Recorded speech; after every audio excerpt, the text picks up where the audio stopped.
झालं, पुरींनी चपात्या लाटल्या हां, आणि सकाळचं ते गेलं मुंबईला. हां, मुंबईला गेलं न इथं बाटूक होतं एवढं एवढं हां, आणि शेरडं होते घरी.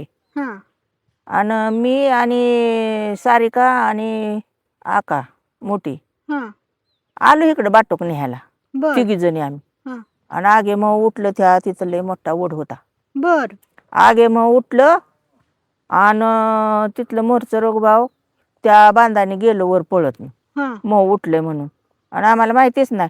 हं. आम्हाला आवाज दिला नाही काय नाही. आम्ही आपलं खाली वाकून बाटूक काढतोया आणि सारिकाच्या डोक्यात एक माशी चावली हां, मोठ्या आगे मावाची. हां. माशी चावली आणि म्हणली आय भुंगा चावला भुंगा चावला भुंगा चावला. हां, आणि म्हणून मग मी तिच्या डोक्यात बघायला गेली. हां. तो सगळं माश्याचं लोंबाळच अंगावर पडलं तिघीच्या.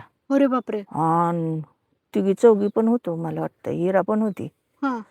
आणि मग हिथनं आम्ही पळत गेलो घरी. लय माश्या चावल्या पोरींला.